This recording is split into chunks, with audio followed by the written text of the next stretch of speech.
ایمان کی وہ سطح نہیں ہے جو کھڑا کر دے حکم پر۔ نماز کا کس کو نہیں پتا کہ فرض ہے، کیوں نہیں پڑھتے؟ ایمان کا سرمایہ تھوڑا ہو گیا ہے۔ پردے کا کس کو نہیں پتا کہ مسلمان عورت کے لیے پردہ فرض ہے، عین ہے، کیوں نہیں پردہ ہو رہا؟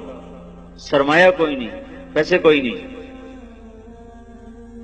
اور پیسے سے چیز خریدی جاتی ہے، ایمان سے چیز خریدی جاتی ہے، اطاعت ایمان سے آتی ہے۔ کیوں پردہ اٹھ گیا؟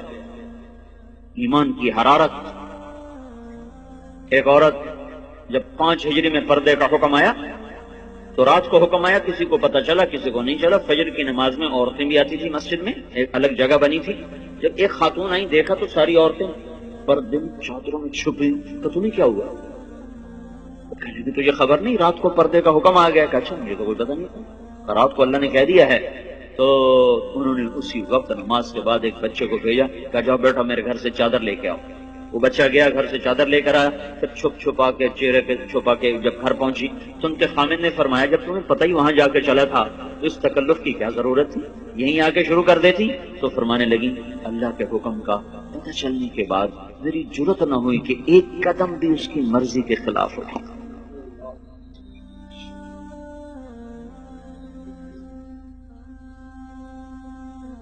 اب چونکہ ایمان کی حرارت ہے نہیں، ایمان کی طاقت کمزور ہو چکی ہے، تو ہیلے بہانے اور لچر عذر۔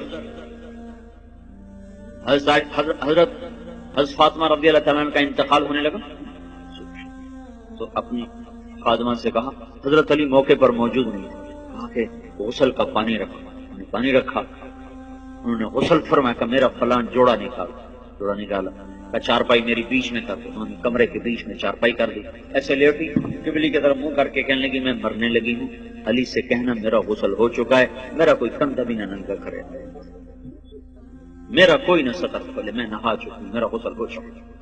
ان کو مرنے کے بعد بھی یہ فکر ہے کہ میرا کندھا ننگا نہ ہو۔ آج کے لباس نہیں دیکھتے ہو، ساری کمر ننگی ہو رہی ہے، سارے بازو ننگے ہو رہے ہیں۔